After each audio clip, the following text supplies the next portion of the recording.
E aí, pessoal, beleza? Aqui, essa questão é relativamente fácil, mas não é muito simples explicar para quem nunca viu falar em indução eletromagnética.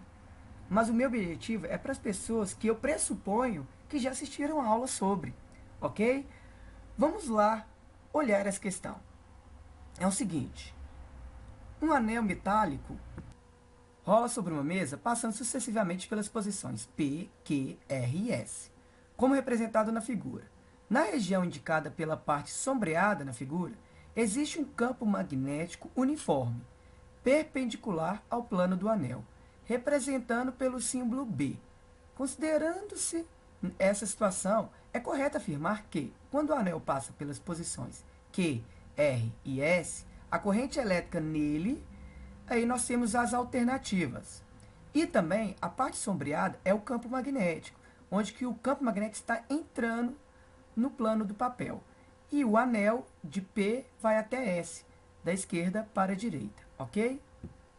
Agora, vou introduzir uma pequena teoria da indução eletromagnética para fazer essa questão e para ajudar aquelas pessoas que têm dificuldade ainda em indução eletromagnética, ok?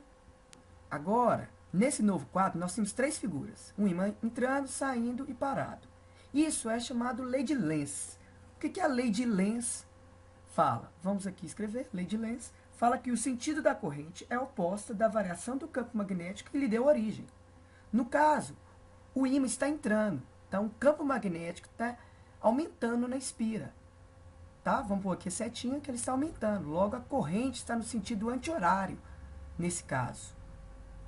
Que é o ímã aqui, ele está saindo. Então, a corrente é no sentido horário. É o contrário a que é a figura anterior.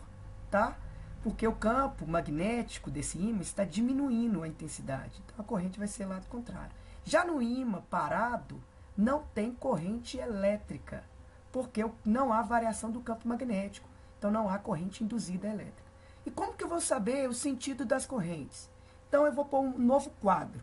Nesse novo quadro, quando o ímã se aproxima de uma espira, surge uma corrente elétrica induzida sobre ele. Essa corrente faz surgir um campo magnético, cujo sentido pode ser determinado pela regra da mão direita.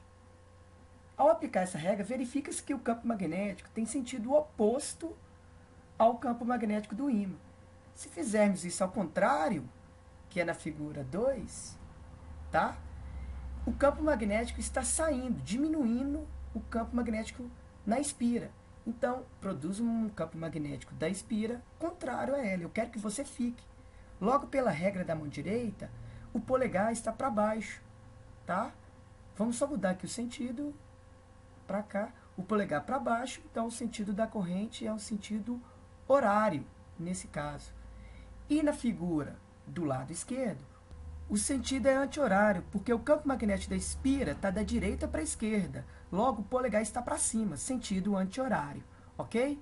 Vamos olhar aqui de novo essa figura 2. Olha, se o ímã está saindo, o campo magnético, vamos desenhar aqui, está diminuindo na espira.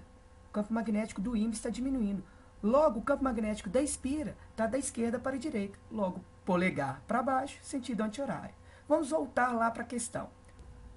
Olhando para a figura, vimos que a espira em Q aumenta o campo magnético.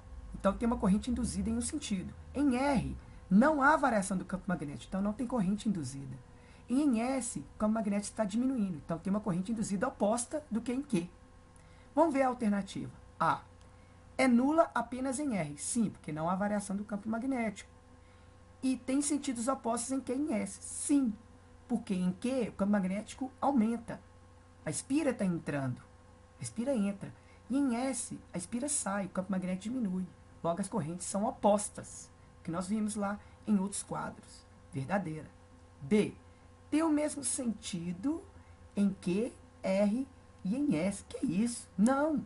1000 vezes não. C. É nula apenas em R? Sim, é nula, porque não há variação do campo magnético. E tem o mesmo sentido em Q e em S? Não. Um entra e outro sai, eu já falei. Letra D tem o mesmo sentido em Q e S? Também não. E sentido oposto em R? Não, porque não há variação do campo magnético. Então é isso aí. Quem tiver dúvida ou quer pedir questão, por favor, comente. Se gostou e quer ver mais, se inscreva no meu canal. Até mais, um abraço, fui!